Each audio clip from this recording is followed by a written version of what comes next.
Your guide to the truth. thenewamericanmedia.com. Broadcasting to you live from the Milky Way Galaxy, the solar system, planet Earth, North America, the United States of America, California, Los Angeles to be specific. Hello everybody and welcome. Yes, welcome to Agree to Disagree here on thenewamericanmedia.com. It is a pleasure having you back here in 2015. By the way, did you catch that Buckeyes game last night? Ooh, it's going to be the Bucks versus the Ducks. Have you ever eaten duck? I don't know that I have. I should do that between now and then. Come on, I'm out here in Los Angeles, California. There has to be a restaurant that serves duck. Like in A Christmas Story. Didn't they go to a Chinese restaurant and get duck? Anyway, speaking of which, I hope you had a Merry Christmas. I hope you had a great New Year. I hope you celebrated any festivities you may have partaken in and had a blast doing so. Hopefully done it safe. We're not paid to advertise Uber, Sidecar, or Lyft. However, if you're in a major city and you do have those applications on your phone, I recommend them so highly. I can't wait to actually get them as a client. I really can't wait to have them as a sponsor of this program. So we'll get to that when the day comes. My name is Brian Engelman. Thank you for joining us. If you haven't checked out our homepage, it's theNewAmericanMedia.com. We have a lot of archived content over there in the top right. I think we have Ben Swan, The Roots of Police Militarization. He was a guest of ours maybe about 2 weeks ago, a week or two ago. That interview, it's all archived. We do Agree to Disagree in politics, and then we do The Unhappy Hour. It's a sports show that focuses on the Indians, the Cavs, the Browns, and the Buckeyes. The Ohio State Buckeyes, who took down Alabama yesterday, and it was pretty sweet. So now they play in the very first ever college football championship after a playoff, and I'm very excited for it. Let me just say that. So I think we're going to talk with NBA scout and lifelong Cleveland sports fan Zach Barris tomorrow. He's going to be on the program, so be sure to check that one out. We're going to talk about, putting a bow on the Cleveland Browns season, maybe talk a little NFL playoffs. Definitely whatever's going on with the Cavs and LeBron James and the head coach and his injuries and what's good, the team chemistry and the defense and Anderson Varejão's injury. Whole lot to talk about in basketball. A whole lot of stuff to talk about regarding the Cavaliers especially. And of course talk some Buckeyes. That'll be tomorrow. But for now, somebody we want to welcome back into the program who has been a part of the show for a while. Oh, on Twitter we're at American_media_, and on Facebook do a search for The New American Media, like the page, and youtube.com/The New American Media. So, now that all of that homework is out of the way, I'd like to bring Dan Johnson back into the program. He's been on our show. He was on, I think, in the past month, a few weeks ago, maybe right before Ben, if I recall correctly. Sorry, it's been a bit of a blur with, definitely Christmas and New Year about a week apart. It's been a lot of activity. So, yeah, but check that out. Dan is on, but he has a new project he wants to maybe give us all an update on, something we are helping him out with here at the New American Media, myself especially, and bring him on to tell in his own words what the Solutions Institute is and why you might want to check it out. So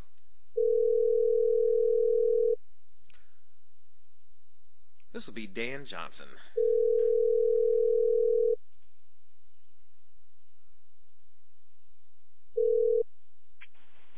Good evening. Good evening, Daniel. How are you doing today, sir? I am doing great. Real quick, I wanted to ask you, you're a Michigan Wolverine fan, is that correct? Absolutely. Yeah, you grew up in that in-between place. I went to school in Bowling Green, and it's in between Cleveland and Detroit, and a lot of people get confused and go become Wolverine fans. You guys just got Jim Harbaugh as your head coach. You see, hey, there are just enough Michigan fans and just enough Ohio State fans. This is kind of like the one area in Michigan and Ohio that's an acceptance area. Not to me, it's not. I've never look. Bowling Green is very close to Canada. I could get into Canada in an hour 15, but I've never rooted for Canada in the Olympics. So tell me why someone from Ohio is rooting for that team up north. That doesn't make sense to me as a fan. Never will make sense. I'm completely confused right now. The people in Toledo grow up in Ohio, but then they're like, "Oh, I'm a Wolverine fan." It's like, why? Did you go there? No. Well, you could cross into You could. My point, Dan, is that you could cross into Ohio and Michigan fought a war over Toledo. Michigan claimed it as its territory, and then Ohio barges in like, oh yeah, it's ours. They actually fought a little militia war over the Toledo Strip. So if you're in Toledo, like I said, kind of an area of acceptance because there's not a big enough gang to beat you up from one side when your side's got as many guys as they do. It's a literal battleground. No, but the point when you got confused, I was saying from Bowling Green, I take Route 75 and you go to Detroit and you cross the bridge and you're in Canada. It's very close to being in Michigan. Right. Canada's very close from Bowling Green. But even though I'm very close to Canada, when it comes down for competition and it's the Olympics, I root for the United States because I live in the United States. If I don't live in Michigan, why am I rooting for Michigan? I could just as easily get to Detroit as I could to Windsor. The armpit of Canada, some people call it. I had a great time there. I mean, I'm definitely not going to say that you root for Ohio State and currently live in California, but that aside. Yes, it's the thing that I have maintained it. I'm wearing my Buckeyes shirt now, and I'm wearing my Ohio State hat. Did you happen to catch the game yesterday? I did not happen to catch the game. I did catch a few highlights, and Ohio State played a very respectable game. Yeah, absolutely. I'm so impressed with what Urban Meyer, who used to be the head coach for Bowling Green State University, by the way, when we cracked the top 25 and College Game Day came on our campus, I was there. But yeah, Urban Meyer going down to 3 quarterbacks, losing Braxton Miller, and then losing J.T. Barrett, and then having to go to Cardale Jones, and still beating Alabama and still routing Wisconsin 59-0. This team. This is an unbelievable season. I really hope we can wrap it up with a win over the Ducks. But we'll see how that plays out. Even better, though, looking at the highlight, at least just looking at the highlights of the game, it looked like a really good game. I mean, Alabama staged a solid attempt at a comeback toward the end there. Nobody really expected Ohio State to win, particularly on a third-string quarterback. And the game stayed fairly close throughout with Ohio State making a comeback win. I'm not a fan, never will be, but respectable game. Yeah, it was weird how quickly Alabama jumped out in front of the game, and then Buckeyes just came roaring back. But even 2 touchdowns away, you knew it was way too close, and it came down to a Hail Mary that might have tied the game. But I mean, that was from 50 yards away. We kept them out of a great possibility of scoring and kept it to a minimum. Yeah, it was a hell of a game. It wasn't. It did not disappoint. Now I just hope the national championship can live up to the rest of the hype and Urban Meyer can bring home another trophy because it's been a while since Jim Tressel did that. But I digress, buddy. I digress. I brought you in today because there's something I'm helping you out with, something I've teamed up with you with, something I'm collaborating with you on, and that would be called the Solutions Institute. We briefly discussed it when you were on the program a couple weeks ago, and I want to bring you back in specifically today because you have news, you have information, you have events coming up, and I would like for you to reintroduce the project and what you're up to. Yeah, all kinds of great stuff, and thanks for joining me on the project, and thanks for having me on the show, Brian. It's definitely good to be on Agree to Disagree, although it seems to be more frequent lately. Usually we wait 6 months between episodes. I'm trying to get better at that. I'm trying to get better at that, I swear. So the Solutions Institute is very simply the first ever activist consulting firm providing gratis or no-cost consulting to activists because we believe in the furtherance of ideas. And there are lots of ideas in people's heads, either right now or later, or even ideas that are half implemented or totally implemented. There are ideas right now that could win if people actually knew about them. The best idea generally wins in this kind of, let's call it a battleground of ideas. And activism is all about putting the right idea out there and crafting and forming and advancing your ideals. So what we found is a lot of grassroots activists, a lot of people who either are A, activists right now, or B, want to become activists, such as when I stumbled into this political action thing at 18, have absolutely no idea what they're doing. So they could have the greatest idea in the world, but the question always comes down to how. And there's been no one and no group and no organization, no movement before the Solutions Institute that has said, you know what? You don't have to join us. You don't have to follow our agenda. You don't have to work on our issue in order for us to teach you how to win, how to do activism better, and not control your idea, but just take your idea and see what we can do to tweak it. Activists have never had that. The Solutions Institute brings that to the table. Excellent. And this is a new project. This is something that is brand new for 2015. Obviously, some development time and some planning and brainstorming, and a lot of creativity has been occurring over the past few weeks, especially, but definitely the past few months. Lots of cans of AMP Energy. who also, I can't wait until they're a sponsor of this program, by the way, along with Uber, Lyft, and Sidecar. Yeah, I'm making my dream list of sponsors we're gonna have for the new year. But anyway, I digress. Yeah, you've been burning the candle at both ends, I believe is what they say. But now there's going to be a tangible project. There's going to be an event that anybody listening throughout the galaxy or universe can participate in as long as they have an internet connection. I want you to explain this particular project that I am very happy to be assisting the group with. I'm serving in the role of the... Actually, did we even give myself a title for this, Dan? Absolutely, we did. But if you explain your title before you talk about it, then you ruin the suspense. So, the event and the Solutions Institute isn't just going to happen. It launched yesterday. So we're talking about an institute that is on the map right now. We're looking for pilot projects. So if you have a project you want to submit and you want to learn more and you want to get individual assistance with, go to solutions-institute.org, submit it to us. We'll look it over. We'll make sure you're serious. We'll sit down with you and help you with your project. That being said, a big opportunity coming up for any activist, regardless of whether you want individual help or not. We have an activist conference, an online activist conference we've nicknamed ActCon, coming up here shortly on February 7th. It's either going to be 7th and 8th, or it's going to be straight up the 7th. And this Solutions Institute ActCon will feature activists from across the spectrum. Some of them advise at the Solutions Institute, some of them not. But hosting an online activism conference that you simply tune into from your home for the price of a cup of coffee, and you learn more about activism than you ever could by doing what I did when I got started, which was Google, Twitter. I hope I find somebody. Oh, God. Oh, yeah, and then not to mention, oh, God, I found somebody. Then once you start doing things, then the trial and error session begins. And that's no matter what advice you got, no matter what information you gleaned, you never know what's going to happen until you get involved with it. Every single event has their own quirks and dynamics, and you and I have seen quite a few weird ones in our brief years on this planet, Dan. Oh, yeah, absolutely. And you have all kinds of unexpected pieces. You have all kinds of unexpected situations. But let's take event planning, for example. In planning an event, you can have all these unexpected situations come up.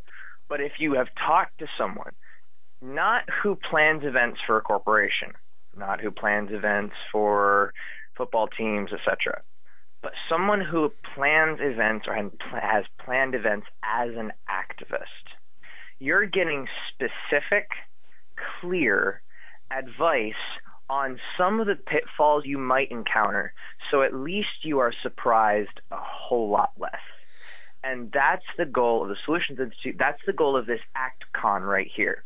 We have 50 seats available for this online activist conference. We could open it to more, but we want to keep it to the people who really want it. We have 50 seats available for this activist conference, and it will be on February 7th. You'll be able to buy tickets here in the next couple days on solutions-institute.org.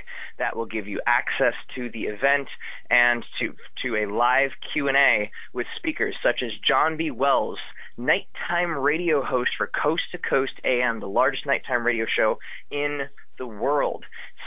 Ben Swan, two-time Emmy Award-winning reporter who has worked on or has reported on the drug war, has interviewed President Obama about his targeted kill list, and has worked for mainstream and alternative media.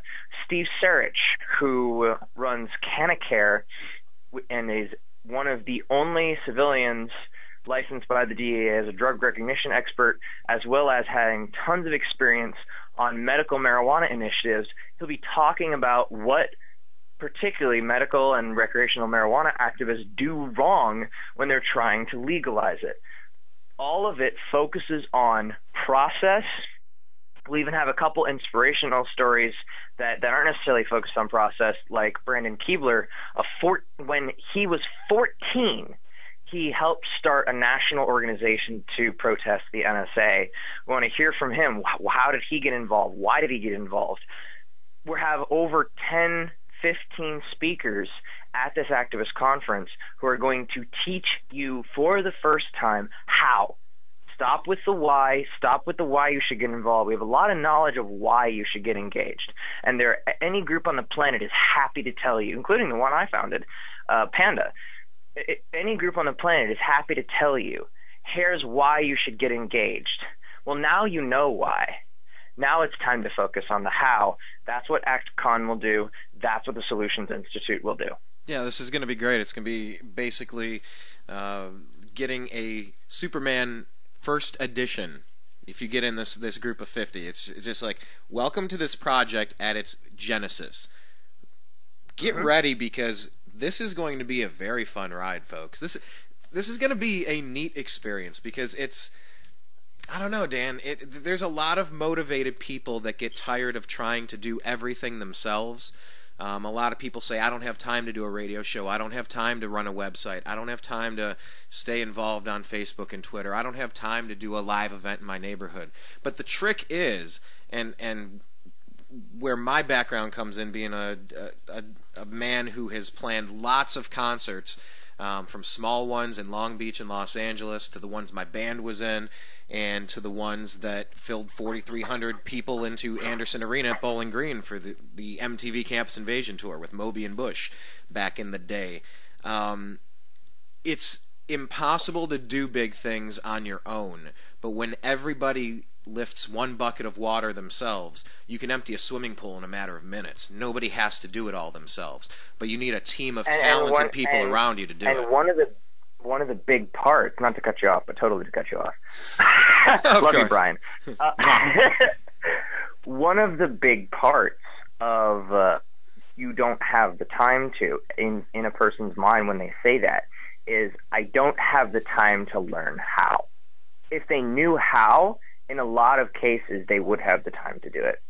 But they don't have the time to learn how, because I guarantee you there's a difference between putting together a website by calling up an expert and talking to them for 45 minutes and Googling and searching around the internet and finding articles and learning to code yourself for 4 days. Yeah, and that's what I learned with man, so many projects and companies I've been involved with is everybody has a strength. You know, find your strength and play to it. And when there's a live event, there's so much stuff going on.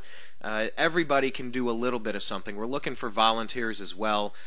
So Dan, I'll tell you what, we got to get running here because we're going to bring in Blake Walley, Blake the Eccentric. We're going to try to cover the news that you might have missed throughout this week between New Year's and Christmas.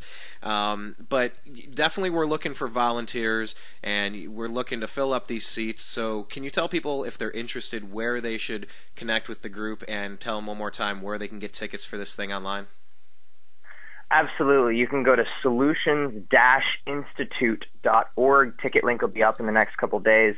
Again, that's solutions-institute.org. We have individualized help. We have tools. We'll have a link to ActCon where you can buy the tickets for this online activism conference.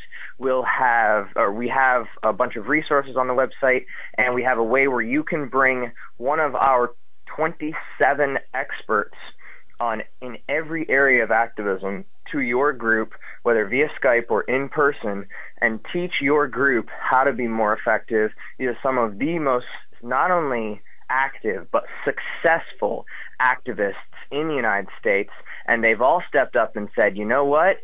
Activism, political action, and the advancement of ideas are important to us. We want to help you. We're looking for pilot projects right now at solutions-institute.org. And something we had talked about as well, if somebody wanted to participate in helping, say, join the committee, is that something that there's room for people to do for ActCon specifically that's going to launch on February 7th? Absolutely. If you're interested in helping pull off the activist conference, there's a volunteer link on the Solutions Institute webpage under About Us. Go ahead and click on the volunteer link and let us know you want to help out with the activist conference. You want to see this go off well.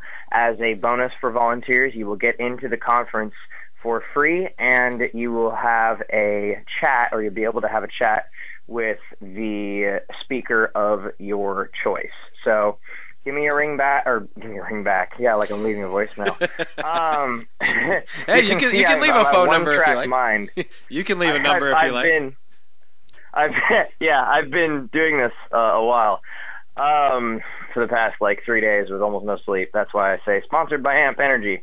Anyway, the Solutions Institute at solutions-institute.org. We have all of the tools, resources you could need. And like I said, if you want to volunteer, you want to help this project succeed, you want to see people learn the how instead of just being told the why, and then if you want to do something about it, figure it out yourself.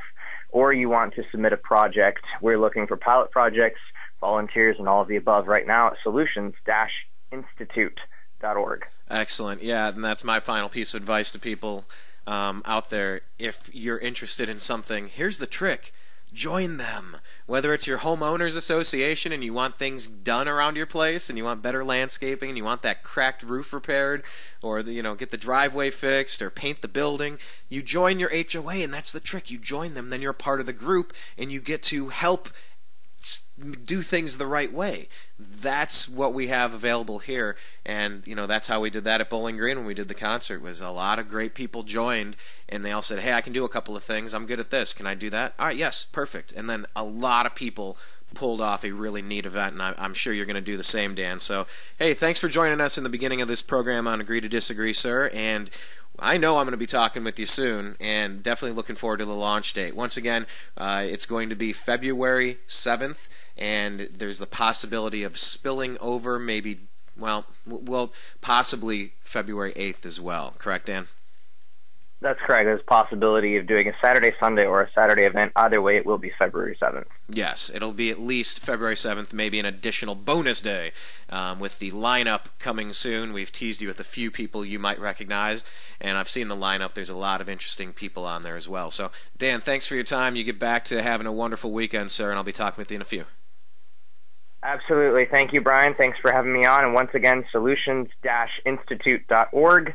Or if you have a quick question, you need an answer quick, you can tweet us at ActivistHelp and follow us on Facebook, facebook.com/ActivistHelp. Excellent, Dan. Have a great weekend, sir. What we're going to do now is we are going to go ahead and bring Blake Walley into the program. We have, let me just say, there's been a lot going on. It's been an interesting time to be alive. I guess it always is. But really, who had time to pay attention to the news this week? Who did that? Blake, how you doing, sir? Welcome. Excellent. How are you? I'm doing wonderful, amazing. But my question right there was, seriously, who had time to pay attention to the news last week between Christmas and New Year's and football and blah, blah, blah? That's why we're here. Right. Yes, and I kind of took the week off of doing Twitter myself, but I was up to date on the news anyway. But yes, I still had a little time to devote, so...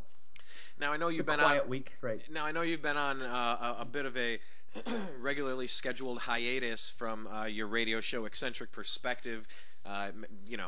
May launch on a different format coming up with maybe floating time slots.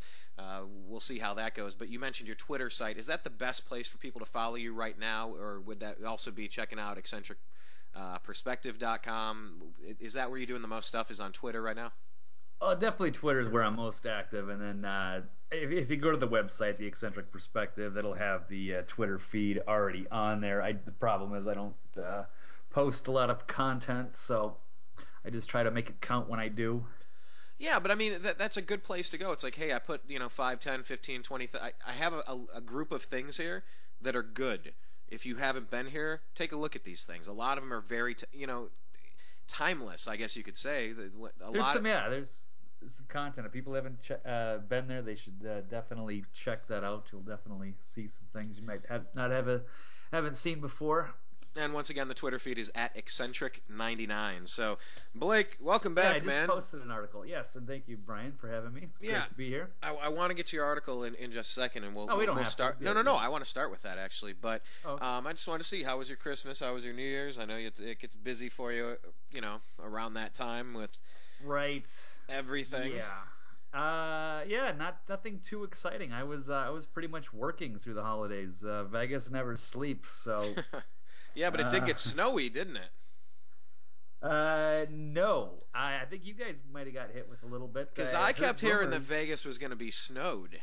That they were getting snow for the first, or at least a dusting. I don't know if that was just outside of Vegas or what, but I definitely heard something about Vegas. That is true. There was talk about that a couple days before New Year's. Like, oh my God, there's, it might snow. There's this big front coming in from the north, and it's going to hit this other front from I don't know what other direction, and they're going to collide, and there's going to be snow, and there's not going to be any fireworks, and people are going to be freezing on the strip, and it's going to be and who knows. I mean, it could have happened, but it's pretty rare that it does snow, and we came close, but luckily it didn't happen. I mean, it would have been a memorable experience, just would have been had a totally different element to it. Yeah, what was that? Literally an element. Snow, wind, earth, fire, snow. Is that an element? I don't know. It's kind of water.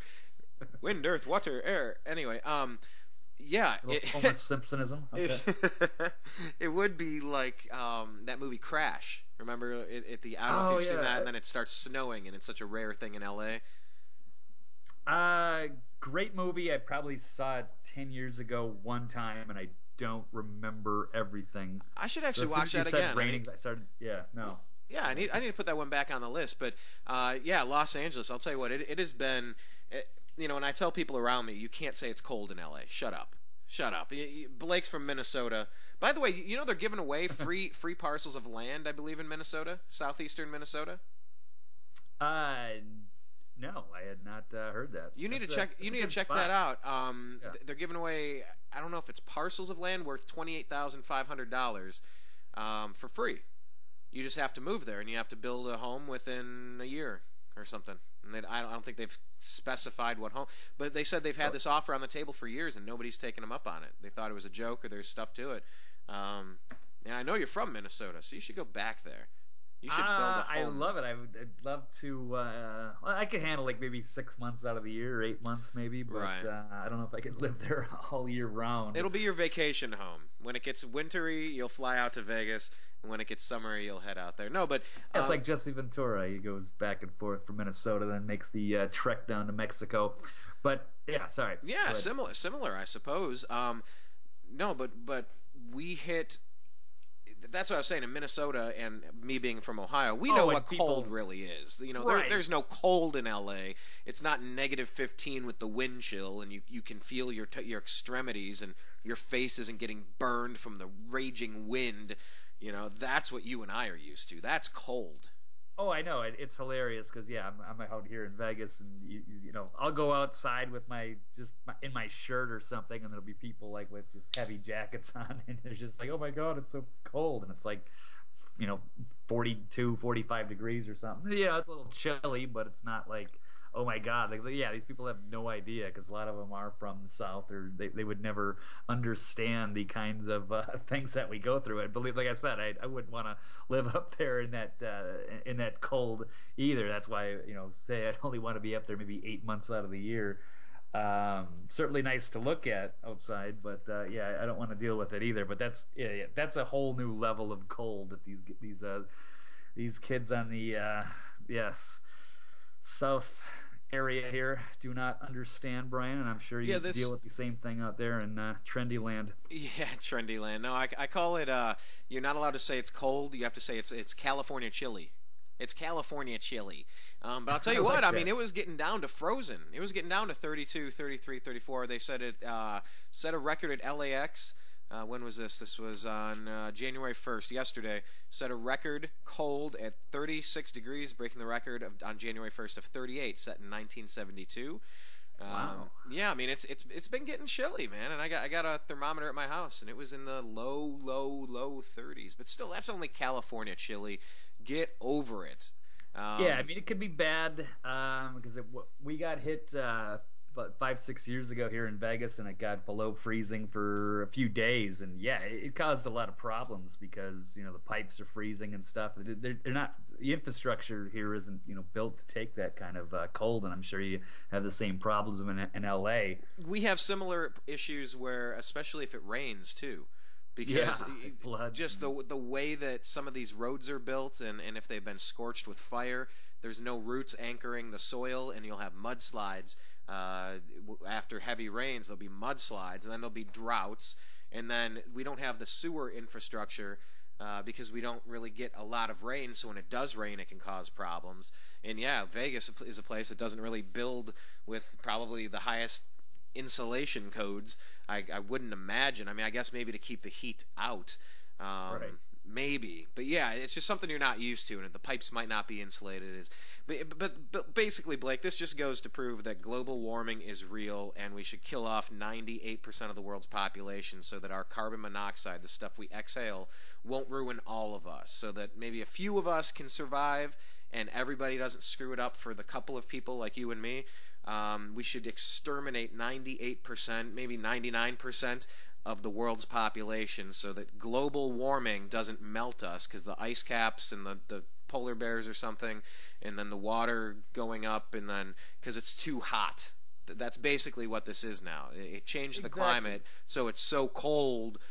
The cold is now hot, and we're gonna melt, and that's why everyone needs to be killed through GMO foods Brian. and stuff, right? And vaccines and stuff, right? Right, yeah, I mean, who cares if the government-funded scientists have been wrong for almost 20 years? I'm sure it'll come true one of these days, and yes, maybe we should just, take the measures now and just start eliminating the population. Perfect. Good. I'm glad we're on the same page here. I'm glad we're starting 2015 off on the right foot. But hey, I pulled this up here, the Minnesota town. Let's see, Claremont, Minnesota, a small southeastern Minnesota community, is trying, but failing, to give away land for free. Claremont, which has about 500 residents, has had no takers in the 3 years it has been offering free lots to anyone with a qualifying income who's willing to build a house. Minnesota Public Radio News reported the city, located between I haven't read this before, I'm sorry, Awatana. Awatana. Yes, that sounds right. Awatana. I know that. Yeah. I know that and place. Rochester. Yeah, I think that's where the famous Mayo Clinic is, somewhere in there. Wow. Rochester. Yeah, so between those two cities, you could have this. They have 3 churches, 3 parks, a gas station, and a bank all within a square mile. City officials hired a developer about a decade ago. This is the why. City officials hired a developer about a decade ago to build a 15-home subdivision in the city's north end in the hopes of attracting workers from the neighboring cities to live there. Claremont issued $450,000 worth of bonds, but the developer defaulted by 2006 after building only 1 home. The city clerk and the treasurer, Liz Sorg, said the city reclaimed the land, but nobody wanted to buy the lots. And then we said, well, they're not going. Maybe we could just give them away. Mayor Don Gray said people probably aren't interested because they assume there's a catch. If I were driving by and saw a free sign, I'd say, oh yeah? He said. Sorg said the transfer would require about $1,000 in administrative fees, but would otherwise be free for anyone who wants to meet the income requirements, such as making no more than $74,000 for a family of 2. First come, first served, 14 choices, and some of them, they're not all the same lots. Some are a little bigger than the others. Whoa. There you go. Yeah, not really that terribly exciting. I don't know. It still doesn't quite. Something doesn't quite seem right with that. So maybe it seems like a good idea, but it might be a tough sell. I've never heard of the place, so I don't know. I'm not really a small town type of guy, though. I want to do it. I want to have my farm there. I want to get a farm. I want to go. Right. I want to put an Earthship up there. Can I put an? Oh, that's what I know about that Owatonna. Yes, because I had a friend of mine in high school who was on the wrestling team, and I went to a pretty big high school, and we had almost 2,000 people, and but we were in the suburbs, and he was giving me a story about this, Owatonna, which is pretty much a small town. I don't know, maybe 10,000 people or something. but he said that their high school absolutely destroyed our high school because it was a bunch of like guys that grew up on a farm doing farm work, throwing bales of hay around. So yeah, they just threw the wrestling team around, our little suburbanites. So but that's about what I know about Owatonna. I've driven through it. It's on the 35 if you want to visit, but maybe not my thing. But who knows? Yeah, well, I mean, it's getting easier to drive now because the gas prices keep plummeting, right? How cheap are they in Vegas right now? Dude, I know I drove by a gas station today, and I want to say it was, I don't know if it was real or not, that it was like $2.29. I don't know if that's that's about right. I think I saw that the gas prices are down 99 days in a row now. Yeah, I think I saw the same thing. Yeah, I think it was on the Drudge Report or something today. Yeah, every day. Yeah, it's totally insane. I was like, wow, it's like $1 less than it was not too long ago. It's crazy. Well, that's because Obama's good and he fixed the economy. The stock market's high, right? Yeah, I guess. I love the way the government plays with numbers and people get all excited about it. Even though they're no reflection of reality, but the oil, except the gas prices, that's definitely a reality. It's just I don't apparently know. Prices have plummeted about 40% since the start of June. The global oil market remains in a state of perceived oversupply, and the lowest prices are in California. That can't be. What? But I'm curious, Brian. Have you noticed a change in the food prices? In which way? Because sometimes it seems like the gas prices almost affect the fuel price or the food prices, but like has there been a drop? Yeah, they probably never drop back, do they? Oh, come on! Why would they ever Right. drop back? We have a landscaper, and it's like, gas prices are up, so to meet the needs of this and that, we're gonna raise the prices a little bit. Okay, then they just came down. It's like, so where's that refund at? Where's that refund? There's no refund. Right. It builds into, it's going to bounce back to lousy. But then when they ask for it, you say, no. We overpaid you during that other time when the prices were low. So maybe in a year we can go up again. But for now, we're going to lock you in. But anyway, I digress. Awesome. Yeah. Wait for my rebate check in the mail. Thanks, Obama. You fixed everything. Well, seriously, what would you say to people? Because, come on, there are a lot of people that just don't get it. And if they say, look, why should I care? The gas is cheap. We ended the war in Iraq and Afghanistan, and the Dow is at 18,000. Why should I? This president is doing an amazing job. What would you say to that person? Like I said, I just don't think they're any reflection of reality. It seems like most people are still really concerned about the economy and jobs and stuff like that. So it doesn't seem like the average person. The Dow can go up as far as it wants, but it doesn't seem like a lot of the little people have money tied up in the stock market anyway. So I don't really know what that means when they're and of course it's too complicated to just talk about quantitative easing and how they're it's inflated money and they're just creating a big bubble, and that's all it really is, and it's, like I said, not a reflection of reality. So yeah, it gets silly, or the way they manipulate the unemployment numbers, and they don't measure them the same way they did 30 years ago or whatever, and they remove people from the workforce, so they have record people on food stamps. I mean, yeah, they just have ways of playing around with the numbers, and it's just all a facade and a fraud. A farad. A facade. Nice. That almost turned into something. Yeah, it's you just wonder, when is the other shoe going to drop? When is it going to happen? Maybe it never will. If I were a betting man. I don't know. You know what? Because a few months ago, I was like, oh my God, I'm worried about the dollar, and go buy some Bitcoin. And I was kind of like recommending, like, if people out there maybe want to start looking to get into digital currency, because I don't know, I think the dollar is going to fall. And then, you know what? The dollar has a record year. I ended up getting burned pretty bad on Bitcoin. I think it was at like 600 something when I bought it, and now it's worth like half of that. So now I just have to, I guess, hold on to it, and hopefully it goes back up again. But yeah, I just don't know. We got a bunch of people that are very clever with how they can keep this whole, economy going. I don't know how they're doing it, but you really don't know. But yeah, eventually at some point this whole thing is going to be have to destruct, and hopefully we'll learn from our mistakes and make a better system. Well, listen, I mean that's all unless Kim Jong-un ruins it and attacks the U.S. and cripples us and shuts down the internet and shuts down all the digital bank accounts and. You better be careful talking about him. They're going to put their, crack hacker team in. They're going to go after you, Brian. Yep. Did you just call me a cracker? No. Cracker team? So. Oh, crack hacker team. I'm sorry. Crack hacker team. Yeah. So that would have been kind of awkward just to shift. All right. I had a cybersecurity expert, Aaron Bedra, a good friend of mine, on the program. Must have been last week. And he said, no, just the signs do not add up to North Korea yet. Obviously, he doesn't have the security clearances of some people. However, with the information that we had, there was absolutely no proof that this was anything other than some coordinated publicity stunt, either accidentally and then luckily ridden by Sony to turn a bad thing into the most hyped thing around. And I did see the movie and I thought it was good. I want to ask you if you saw it. And then Barack Obama jumping in and saying that the FBI determined this was North Korea. So now we're going after you or something, whatever they're doing.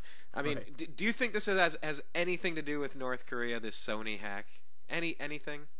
No, I never did. I thought it was ridiculous from the beginning, and yeah, this is unprecedented how skilled this whole thing is, and how this Sony, this huge company, has been just crippled by a country that I don't even know if they have the internet, or they have a pretty limited capacity and not too many. So the odds are just totally overwhelming that this could be them. And yet they're still pushing this. And yeah, I did listen to that interview you had with the expert, and I really can't find a lot of people, credible people, that are saying this is North Korea, except for the Obama administration. And I don't know what to think anymore. And it's interesting because a lot of people say the conspiracy theorists. Let's just throw that phrase out there. The conspiracy theorists are quick to jump to irrational conclusions. Now, in this case, we were very slow to accept the propagandized version of events without first checking our facts. In that case, same with Ferguson, same with Trayvon. It's like, no. Most of the people I know are waiting to see the evidence that we have. I wasn't there. I don't know. How in the hell could anybody know? I certainly am not a cybersecurity expert. I don't work at the Pentagon. I don't work at Sony. I need to let this story shake out just a little bit. So it's interesting that the people that like to say, oh, you're a truther, you're a birther, you're this, you're that. You mean you question things and it takes a lot to satisfy your, okay, yeah, now I'm 100% certain of that. Yeah. The people that bash conspiracy theorists maybe don't realize that it's also us conspiracy theorists that wait until information comes in, and then you start building a very well-detailed picture over several decades when possible, trying to figure out who might be participating in such of a program or whatnot. A lot of us saw that Sony thing and said, hang on a second here, I'm not buying this. So when you see the dinosaur media chime in and go, oh yeah, it's North Korea, North Korea, you go, okay, are they bought and paid for, or are they lazy, or are they dishonest, or do they not care? Do they not know how to research? Either way, I think it's situations like this that cause a lot of people to tune out of the dinosaur media and find, people like you and Aaron and myself and, the other good websites out there. I just find it interesting that we're slow to accept something as fact, whereas the sheeple are like, okay, yeah, that's it, I'm good. Wouldn't you agree? Right. Yeah, those teleprompter readers or whatever, those people on TV, said something I was going to say about them. Yeah, I mean, they got to toe the line if they want to keep their jobs. So they can't just, even if they want to call BS, I mean, they have to do their thing. So, you can't really trust them. And that's kind of what they're bought and paid for. They're sellouts, unfortunately, a lot of them, and a lot of them get paid a lot of money.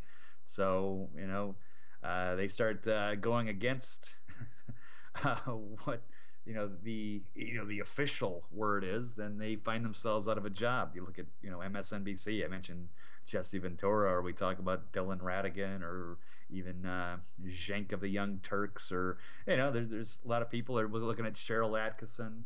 And the problems she had trying to get her book published, and I have her book, and I've read the first couple of chapters, and it's really all makes a lot of sense how you try to these companies don't want to make waves, they want to play it safe, and just being part of the status quo, and it's really hard to do anything these days. It's all corporate media. It's not it's good anymore. It's falling apart. MSNBC is a joke, and CNN is falling apart. They're almost I don't know if they're still on Dish Network or not. I mean, their ratings are so bad, nobody's watching them. So yeah, it's we're seeing the changes though, or a reflection of that. Yeah, the people aren't buying into it anymore. And yeah, this story is just getting weird because they're literally doubling down on this story, and they're to the point of absurdity today because they're announcing sanctions now. Like they're so sure, they're not sure. They're just putting it out there. And the people, they're not questioning anything. Yeah, they'll call you and I a conspiracy theorist, but I mean, they're literally they're like cultists. They will believe anything the Obama administration says. I mean, they don't even think for themselves anymore. It's just, they're just against what they see as the opposition, or the conservatives, or the Republicans, or people that are into the Fox News or whatever, and they'll just be against it no matter what it is, and they won't weigh the different opinions. They won't look at the evidence anymore. It's crazy, and it's really bizarre to watch that in real life. And yeah, it's I don't even know where else to go, Brian. How did we get to this point? How has it always been this way? I don't know that I felt this when I was in high school or right in college. I don't know if I felt this. Maybe that was because I was Republican. I was as close to it as possible. I never liked the title, but maybe I used to be wrapped up in that stuff.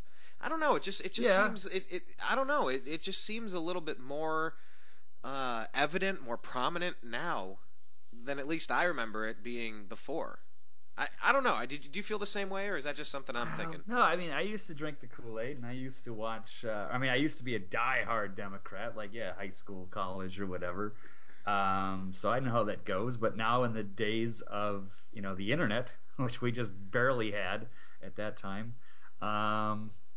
just in its infancy now. But then now it's so easy to get information. I'm shocked that people buy into that. And maybe I don't know. The Democrats are just.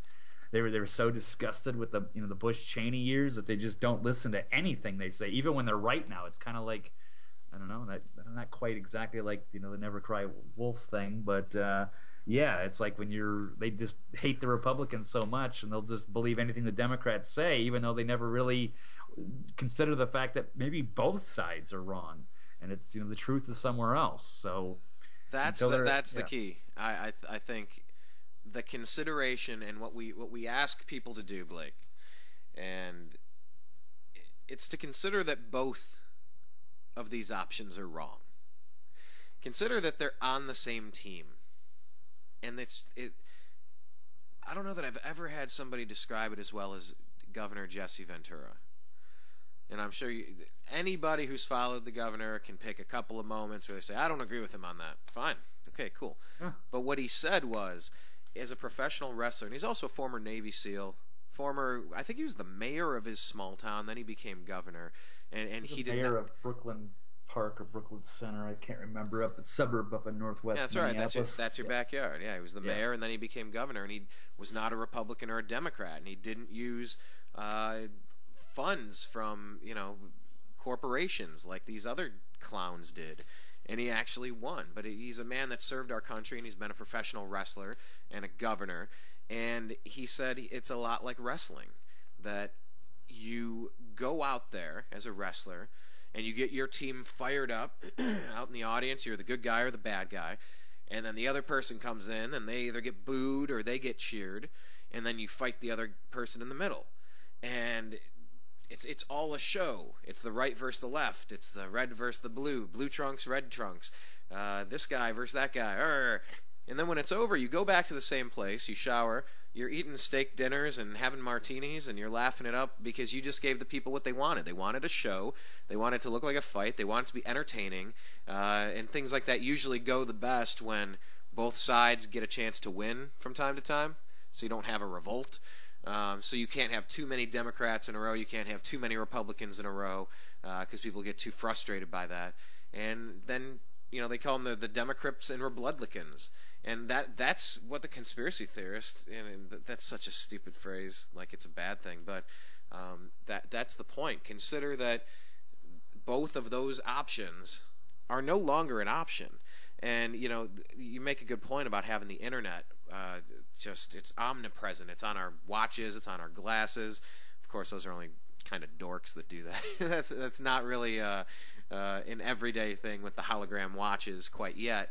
But everybody has tablets and smartphones that are better than their home computers these days, faster and can do more. So the prospect of somebody buying an official story is a lot lower these days when people can dig around, and when a certain source keeps lying to you, you stop believing the crap that they're saying. To the point where, if they say it, you assume it might not be true, so you start digging around for evidence and go, I didn't think that they're honest. And that made me want to ask you, in your backyard, do you believe the story about Harry Reid sustaining some injuries while doing his home exercise routine, or do you think this was Las Vegas politics for that Chinese land deal gone wrong earlier this year? And it's just a little reminder, pal, don't forget who you work for. Nah, I'm just being silly, right? You believe the official story.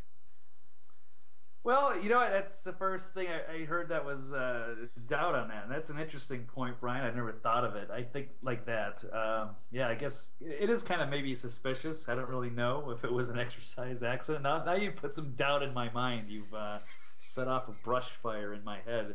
But no, I thought I didn't think anything was funny like that. And I don't think I really don't. But I guess I wouldn't be terribly surprised at the same time, but no, I think he's done all I think he's been a very good soldier for the the corruption, and but man, now you got me thinking, Brian. So I don't know who's above him. He seems to be a pretty powerful guy here in Nevada. Yeah, it is kind of weird because it happened. It's probably less than 10 miles from me, so that's kind of makes it weirder. I didn't know Harry Reid lived that close to me, so that was interesting. You got to feel much more secure in your person knowing that now. Right. Does he just stay at the top? Does he stay at the top floor of the casino over there? That would be pretty. Like cool. Mr. Burns with his blinds drawn shut and his long fingernails, and he just sits in there like spraying disinfectant like a eccentric Howard Hughes portrayed by Mr. Burns. In a Simpsons episode? No, he actually just moved out here. He lived in, I forget where he's from. He's like Needles or some other little small town that's about an hour and a half away or so. That's where he's from. And it wasn't until this year where he finally moved into southern Las Vegas. So, yeah. Well, of course, I brought it up. He's my neighbor. Yeah, well, I brought it up because of that story from earlier this year. Do you want to remind people what that one was about the purported land deal, or just the purported thing that happened in your backyard that you and I covered with Harry Reid kind of at the center of it? People want to go check it out. Yeah, we put together probably the most comprehensive report on it anywhere you can find. All the resources is the at theeccentricperspective.com, and that would be the Bundy Ranch fiasco, if you will. That was over in Mesquite, and I think that's kind of when they kind of backed off. That might have been the beginning of the end, is where they started to uncover that they actually want the ulterior motives for them to try to acquire this rancher's land had something to do with the little business dealing that was allegedly had something to do with the Reid family and the Chinese in the solar industry. So, but yeah, that was certainly that was good times, Brian. One of the top stories of the year. It's one of the I think we're going to be looking back at that story for years and years. That's going to be a big deal. That was an interesting event, man. That was very tense, and we went there and we interviewed the people that were there. Pete Santilli, who took the video of the Bundy Ranch riot, where people are getting tased and the dogs are coming at a pregnant woman out there yelling on the side of this dirt road, and apparently they were shooting cattle from their helicopters, and just it turned into an armed standoff with, that iconic picture of that I don't know what sniper, the militiaman, or the whatever he was and whoever he was with up on the overpass with a rifle in between the cracks in the partition blocks or whatever you call them. Yeah, I don't know what those are called. I don't know what those big right. concrete things that keep you from running off of a bridge, the embankments or whatever. Good but enough anyway, for me. No, I thought partition was great. No, but the concrete thingies. I don't know. Yes, the concrete thingies. But no, a lot of the story was not concrete. People said they paid. People said they didn't pay. People said this is your land. People said I have a contract. People said you don't have a contract. People said you don't have the right to tell me I need a contract. And it was just this whole back and forth thing. And honestly, this much time later, I don't know that it really makes any more sense to me now than it did then. But it was a moment where a lot of people stood up and said no. They just said no. Whatever this thing is, the answer is no. And that's rare. It's probably becoming more and more often, and that's one of the things that probably has, that power structure rethinking, well, maybe they won't be pushovers. Maybe this will be more of a problem than we thought. That's why you see MRAPs, the mine what is it? Mine resistant armor protected? Assault protected, I think. Assault protected armor. Yeah, assault protected. I heard you were talking about that with I always screw that damn thing up. MRAP, whatever it is. You watched that episode. You showed me of those car guys that get an MRAP or something, right? Yeah, Top Gear on History Channel. Yeah, mine resistant ambush protected. Ambush protected, yeah. And Ben corrected me. He was quicker to the draw on the computer than I was. But anyway, the search bar, which I think would be a great name of a bar. Patent pending. What if it's somewhere? Yeah, I know. I could see the logo right now. It's just like one of those big magnifying glasses. Maybe you could give John Taffer an idea. Yeah, the bar rescue show. I like that show. Except sometimes it's totally staged, and those things. I'll only watch. Yeah, I'll pick and choose which ones. I don't watch every single one. I like the ones with what's that one guy? He's ripped. What's that chef? The chef that goes in and fixes. Yeah, I've probably only seen maybe a dozen episodes. So. Oh no, this dude is like Hulk Hogan or something. He's just absolutely ripped, and he's like, "You're gonna do this," and then they tear the restaurant apart, and then they give it a new logo and new menu. Chef Robert something. Okay, now I got to look that up. But anyway, something we were going to talk about a little bit ago, and I want to make sure we get to, is the article that you wrote. We did send it out. I want to kind of get your thoughts on it, because did we finish on the Sony thing, or did we want to? I mean, what's more to say? Why are they put? It's ridiculous that it's North Korea, and I'm seeing the thing. One of the movies that you frequently discussed, and something that I'm seeing right now, or I'm seeing written and spoken by Melissa Melton of Activist Post, and I'm just looking at Twitter timeline. Wag I see the Dog? Abby Martin saying the same thing about. Here's Abby Martin's tweet from about an hour ago. Here. Says, at this point, I feel like I'm watching a scene from Wag the Dog. When's the cyber terror legislation getting pushed through? And hashtag North Korea. And yes, and we've also got the so between Wag the Dog, the sanctions that we're, I guess, putting on them now, because we're punishing them because we don't even have any proof that they've done anything. I mean, that is where it's just it does feel exactly like Wag the Dog, which I am rewatching, by the way. I taped it. It was on one of the movie networks. I got my for 3 months of free, and I was watching it maybe about a third through it again, because I've only seen it once. Again, like 10 years ago. So, Brian, I know you're a little bit more familiar with it, so if you want to let that rip, go ahead. More familiar in which way? the Wag the Dog, or just the way that they? I mean, it's completely Hollywood generated movie. It's a completely Hollywood generated war. No, I say you said Hollywood, and we have that movie. I think you were asking me before about had I seen the movie, The Interview. Yes, I did, and I'm curious because I loved it. I think it looks really funny. I do really want to see it. I just don't want to pay. I forget it's a little bit. Dude, it's like $6 to put it on Google Play or YouTube. $6, $5.95 or something. Less than actually going to a damn theater. You can pop your own damn popcorn, save the $12, and just watch it from home. You have a 2-day rental. It wasn't as funny as it was interesting. I thought it was well done, and I thought it was interesting. I'm not going to ruin it for you, but... Yeah, a lot of people are just hating on it. Like, it's like the worst movie ever, and I think... I don't know, I'll have to look it up on Rotten Tomatoes just to get an idea. But I don't know. But I mean, I tend to like comedies and stuff, so maybe not everybody does. Let me see if... well, you can look at Rotten Tomatoes all you want, but you, especially being in the media, the component of the character that James Franco plays as their media guy, yeah, and then actually having James Franco out there as the front piece. You and I know about, well, a lot of stuff that goes on behind the scenes when you're putting together news and you're doing different radio shows and television shows and all that jazz. It's interesting about how the new media, how the new American media, how things function.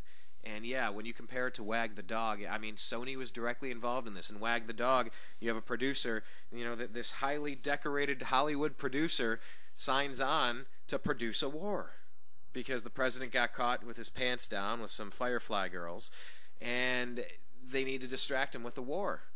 There is no B-3 bomber. And I mean, it's exactly the same thing. It's like they're actually trying to, hey, maybe it's been long enough. Maybe we can actually do a Wag the Dog thing. Like, really do a Wag the Dog thing. Dude, right. We should do it literally. Like, our own studio should do it and be out front and say, oh, we're the victim, we're the victim. And then the FCC can say it's going to vote on net neutrality in February. Coming from the WashingtonPost.com, this here says federal regulators are looking to place restrictions on internet providers, will introduce and vote on new proposed net neutrality rules in February, the FCC official said on Friday. President Obama's top telecom regulator, Tom Wheeler, not connected to these companies in any way, that was my words, told fellow FCC commissioners before the Christmas holiday that he intends to circulate a draft proposal internally next month with an eye toward approving the measure weeks later, said one official who spoke on the condition of anonymity because the agency's deliberations are ongoing. The rules are meant to keep broadband providers such as Verizon and Comcast from speeding up or slowing down some websites compared to others. FCC spokeswoman Kim Hart declined to comment on Wheeler's communications with his colleagues, but confirmed that February timetable, which ends weeks of speculation as to when the FCC would make its move. It's still unclear what rules Wheeler has in mind for internet providers. Analysts and officials close to the agency say that momentum has been building recently for far more aggressive regulations than Wheeler had initially proposed. Advocates of strong net neutrality, including President Obama, red flag, red flag, red flag, red flag, my words, have urged the FCC to begin regulating internet service providers using the same law it uses to oversee telephone companies, Title II of the Communications Act. Industry advocates have resisted that call, saying the FCC should continue to lightly regulate internet providers under Title I of the Act. Many policy experts widely assumed the new rules would be introduced in the early part of the year after the FCC missed its initial December target. Oh, they were targeting December when the Democrats were still in power. Okay. Occasionally, but by the way, my words. Right. My words here. They were hoping that they could get that and squeeze that in just before the next jam that one right in there. You like that? Christmas, Merry Christmas and Hanukkah, Happy Kwanzaa too. Just stuff that in there. Hello, internet blackout. Because there are times, Blake, when I hope that the Republicans weed out the horrible Republicans like the Lindsey Grahams, the Jeb Bush, the John McCain, the big government Mitt Romney style progressive Republicans. Oh yeah, there's a Alex hope Jones in me. Yeah, the Rockefeller blue blood Republicans. Yeah, something like that. The John Boehners. It's my hope, and I still cling on to this hope that we can push those crumb bums out of there and put, constitutionalists, liberty-minded individuals that just want to be left alone. It's not complicated. Government doesn't need to babysit every component of your life like they try to. It's still my hope that we can put people like that in power to block crap. But, like I said, I can't believe that side's good anymore because I've been burned too many times on it. So, there might be something new coming. We'll see. But this is the point. Are they going to lightly regulate it, or are they going to try to cram it in there for December? The article continues, the agency is scheduled to hold its monthly meeting on February 26th. The timing indicates that Wheeler does not see the need for more public input on the benefits and drawbacks of using Title II. Oh, really? You mean the bought and paid for crony already has his mind made up? Okay. As earlier reports suggested. It also implies the FCC will not be able to avoid a showdown with Congress over net neutrality. Republican lawmakers are expected to introduce legislation this month to preempt any FCC rule on the subject. That'd be cool. If they make a rule to block them from having any authority over it, that'd be neat. I don't know. I mean, is this possibly what you're talking about? Here, let's manufacture the problem. Let's say North Korea did this, and we got to go fight them, and you need to sign away your liberties here with the FCC. Do you think that could be it? Yeah, that's what it seems to be. I know, at least in my opinion, I guess, because I know there's a lot of people saying that this is about Sony trying to make money or hyping up such a this horrible, stupid movie, and that they're desperate to make money, so they need to make all this hype so people will actually trick people into paying for it or whatever. And I don't know if it's quite that far. And I don't think the movie is bad. I mean, Rotten Tomatoes has given it something like 54%, which I consider actually pretty strong for a comedy. I call it I call it a must watch. It is. This is a moment in time where a literal Wag the Dog is being attempted, and it's interesting, and the movie calls out certain. It's a must watch. It's not the funniest thing you'll ever see. It's not the best thing you'll ever see, but it's a must watch, in my opinion. Yeah, no, I mean, I'm curious. I'm trying to figure out if I'm sure I'll have the time maybe next week to check that out, because yeah, I do definitely want to see that. And so I don't know. I don't think it's fair to say it's just a train wreck stupid movie. I'm sure it's got some, well, I mean, like I said, I tend to like. I don't speak for everybody. Not everybody's gonna like Seth Rogen movies or what have you. I think James Franco's pretty funny and talented too. Who's just on Saturday Night Live a few weeks ago. So yeah, that's definitely something I will check out though. And yeah, there's the ties between that and the Wag the Dog and this whole making this something out of nothing. And it's so, how stupid do they think we are? And they're blaming North Korea, which is no evidence. And that's what I'm seeing from a lot of places. I know your guy was talking about this. He was careful not to say conclusively, but nobody really. Yeah, what my guy said, what Aaron Bedra, our cybersecurity expert, said. He said, "I can't conclusively say that North Korea was not behind that they weren't behind this. I cannot conclusively say that. In a situation where there is more evidence that I have not seen, something new would possibly lead me to believe, oh, okay, I came to that same conclusion. However, I might not have access to that information. Okay." Now, the opposite is saying with 100% certainty that this nation is behind this hack for certain. That's kind of a rush. Yeah, I mean, they basically, without any proof, and now they're putting sanctions on. I mean, what can you possibly do to them? They are such a... I mean, it'd be like as silly as like Wag the Dog and putting sanctions on Albania or something. It's like some poor country that we have very little to do with. That's what we're gonna hurt them more economically, and we don't have any proof. I mean, I think we did something similar with Russia and Ukraine, punishing them with sanctions when we're accusing them of doing things they weren't doing. So I guess this is something that we do now, and it's sad that people, I don't actually know how many people are buying into this. It's just bizarre to see the status quo or the ruling class or the Obama administration, whatever you want to say, still continuing to push this narrative, even though it seems like, we've gone over like 2 weeks now, I think, on the story, or over a week, and, nobody can really pinpoint anything. And it's totally ridiculous. I don't even know. Well, they knew it was they knew it was. Think people would believe this? I don't know. Don't forget, Hillary Clinton came out and said this was a YouTube video, and it's deplorable, and we had absolutely nothing to do with this video that caused that at Benghazi. Nope. Oh, yeah. What a video! We'll blame that video that didn't exist, like Manti Te'o's dead ex-girlfriend that never existed. Remember that whole thing, the linebacker from Notre Dame 2 years ago. Oh, yeah, that was such a weird one. I didn't even try to get involved. I tried to distance myself. Hey, you know what? Manti Te'o and Benghazi. What was more confusing, Manti Te'o or Benghazi? I don't know.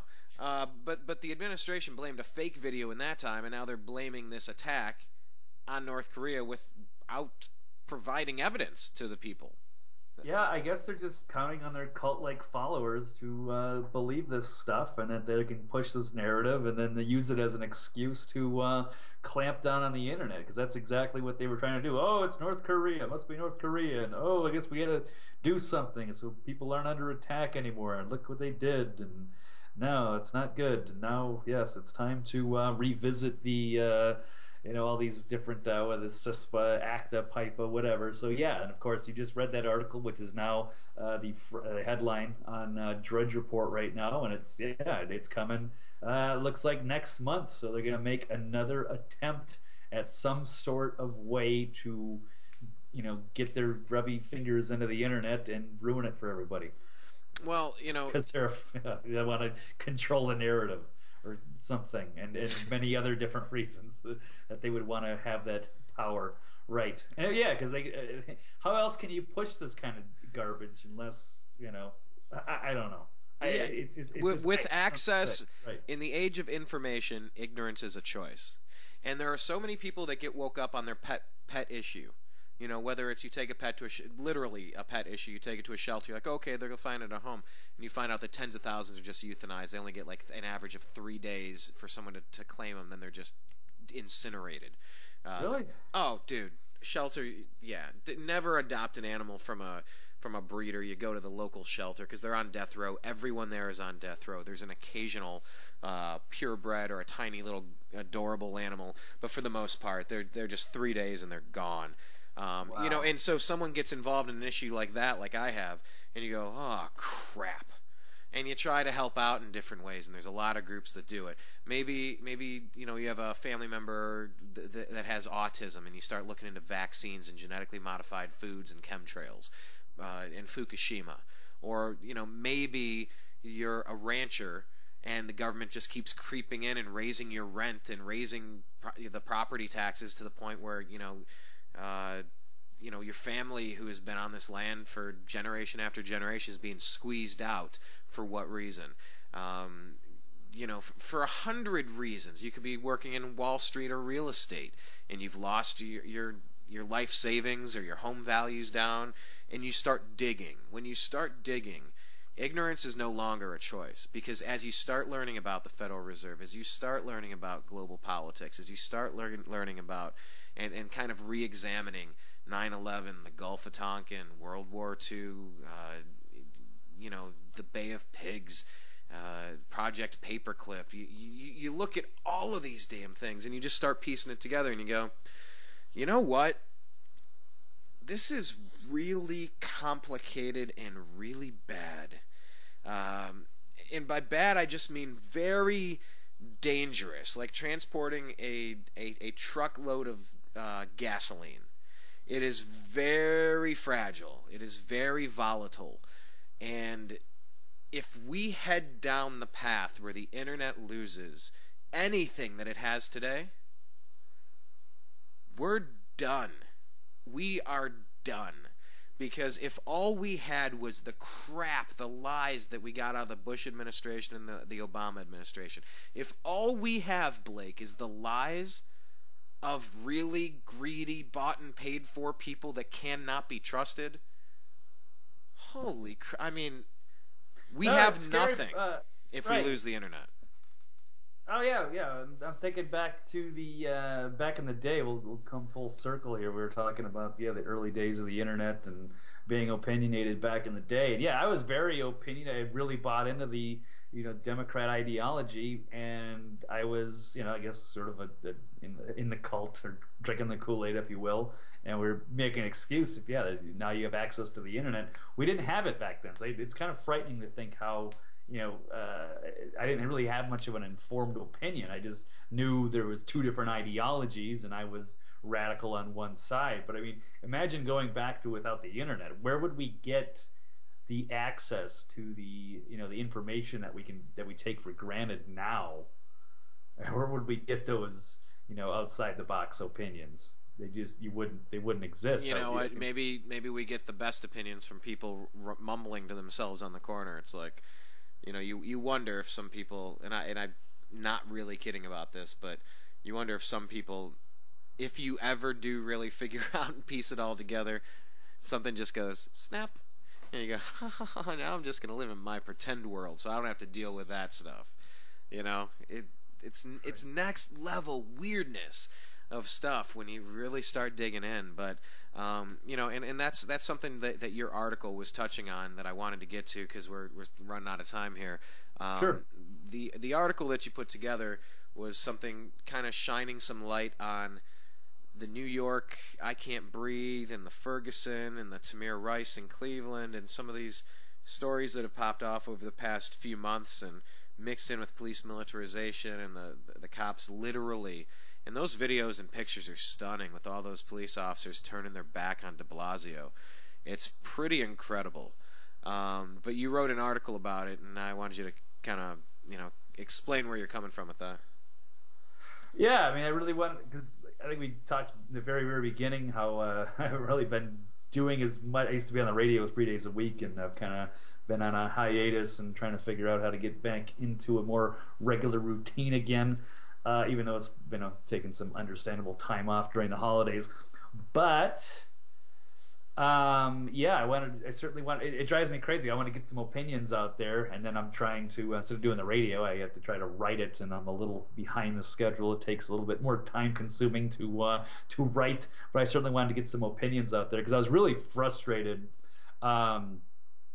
Hearing the narrative on this Eric Garner case and listening, I think it was really kind of set me off listening to Bill O'Reilly and Geraldo, with kind of some of the things that they were saying about this and kind of twisting the narrative of that, how they kind of deflecting and seems like they're protecting the NYPD, which is completely understandable because they're both based in New York, and I'm sure they're trying to help out their fellow boys in blue. And O'Reilly had his father or grandfather was a cop, and so it's just kind of yeah, but you help them by doing the right thing, and just the right thing was, hey man, some sort of sanction on this guy, maybe bring it up to a jury, maybe review the policy, why are we getting this hyped up over this, should we be using force on this?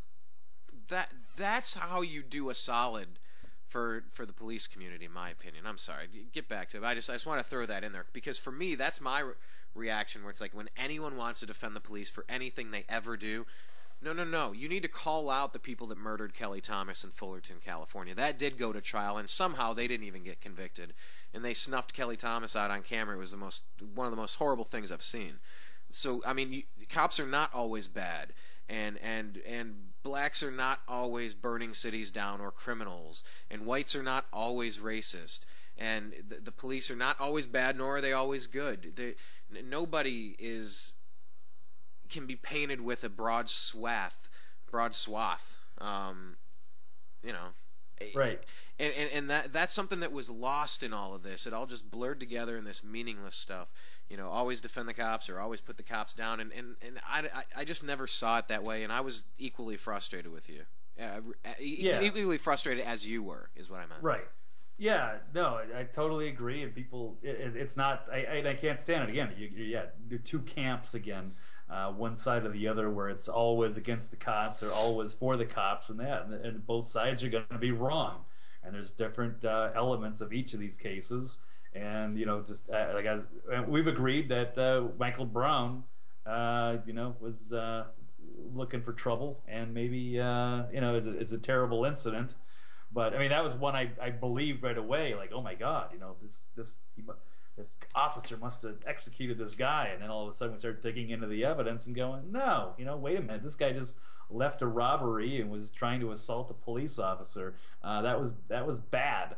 So I mean, and I don't want to dump on the cops at all. I wanted the cops to be the good guys, but it doesn't help them when they're protecting corruption, or they're when the system isn't disciplining the bad ones and celebrating. We want to celebrate the good ones, and we want to point that out, because you mentioned Kelly Thomas. That was atrocious. So the guy they killed in New Mexico, the Tamir Rice one, which we talked about on the show a couple weeks ago, and I didn't see any of the evidence then. And at that time, I believe in giving the benefit of the doubt to the officers. Unless I have the evidence, and that was one of them where I said, you should be, waving a toy gun around at the cops or whatever. Then all of a sudden I see the video and I'm like, oh my God, they just didn't even show any. I think it took about 2 seconds for him to get shot, and in the brief time when the officer jumped out of his car, I watched the video twice, and both times I saw this Tamir Rice reach for his waistband. That's always the thing they say, he reached for his waistband, which is a crock of crap. That's taught. Anytime you get involved in an officer-involved shooting, you need to say something like, and then it looked like he was reaching for his waistband, which means you had a legitimate fear for your life. That's cop school 101. Okay, I got that. But literally, the problem was he flew up right next to him, but then in that 1 or 2 seconds, Tamir Rice did reach for his waistband. It did look like he was going for it, which that would not be my reaction. My reaction would have been hands up, like, whoa, what? Easy, guys, easy, guys. Why? But I didn't see that in the grainy footage I saw. It did look like he actually reached for it. But either way, we're at the beginning stages of trying to determine what happened here. It looks like it was a really bad accident. This kid wasn't really firing any weapons or harming anybody. And these cops, I couldn't imagine they really wanted to do that morning. But, this country's been worked up. New. Yeah, I mean, the dude that shot him was like some guy that had like mental issues or something. Yeah, he was canned from his last police officer job, and they didn't even check his. Yeah, okay, he was not the best cop. Well, he shouldn't have been there. He might have been there in the first place. So yeah, that one might have had. That one might have shown a predisposition to violence.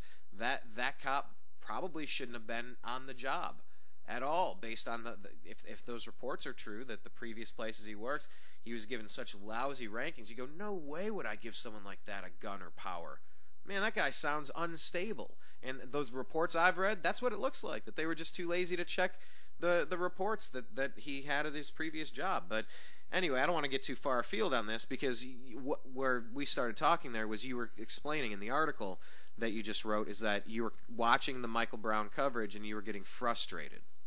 And then Bill O'Reilly. Eric Garner, and watching them try to kind of control the narrative and protecting the police, and then I see they're blaming de Blasio and blaming this goon out of the police union, this Patrick Lynch. When I couldn't believe the audacity when he's getting out and telling that Mayor de Blasio has blood on his hands, and I was just like, I can't believe what he's saying.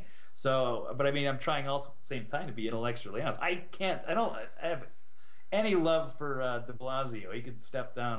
It'd probably be a better thing. I don't like his ideology or his policies. I mean, it doesn't affect me a whole lot because I don't live in New York. But I have nothing really positive to say. But I can't make a real good argument that says that this has anything to do with him being his fault. And as much as I'd love to throw Al Sharpton under the bus, I can't see that it's his fault that these two officers were executed. So I'm just trying to make the point that it's a system that totally failed us, and failed to deliver justice. And if the outcome had been different, if the grand jury decision had been come to a different outcome, we would have a different timeline, a different future. And I kind of make that a point as well. And one of the links is to Back to the Future too, how you can change the timeline just by one event. And I was kind of making the point, if this decision had gone another way, if they just on an easy,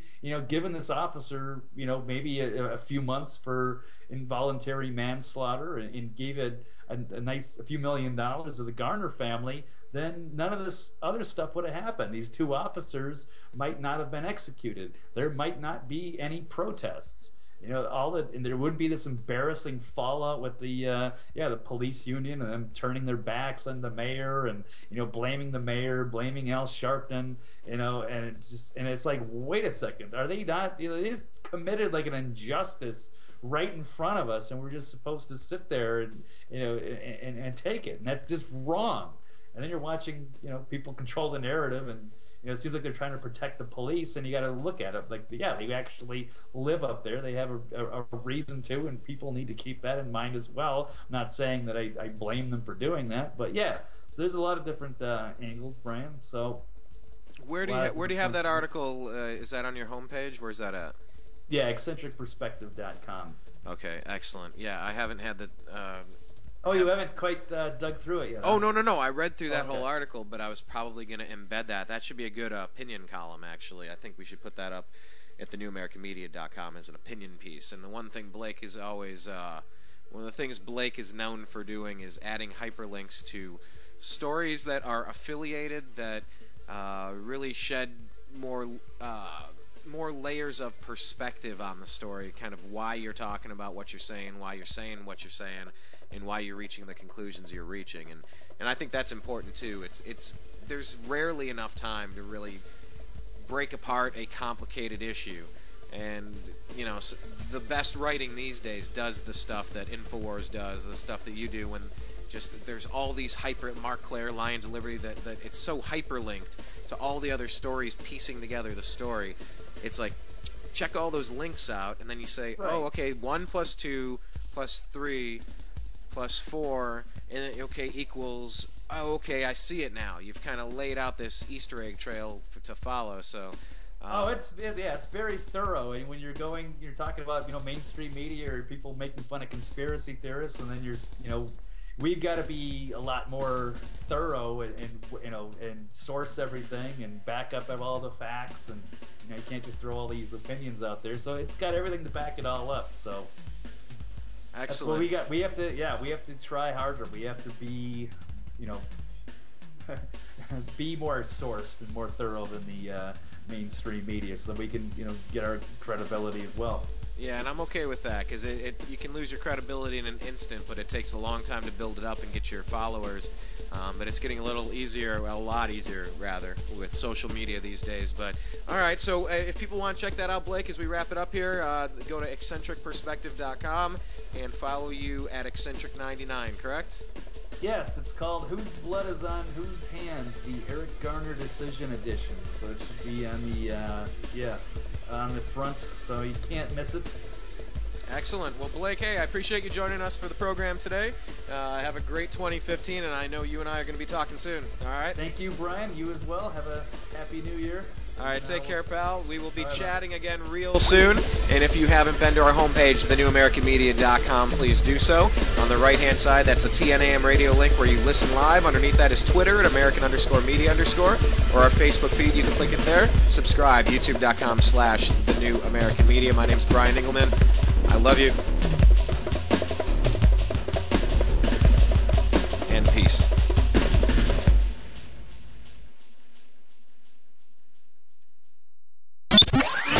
Your guide to the truth. TheNewAmericanMedia.com.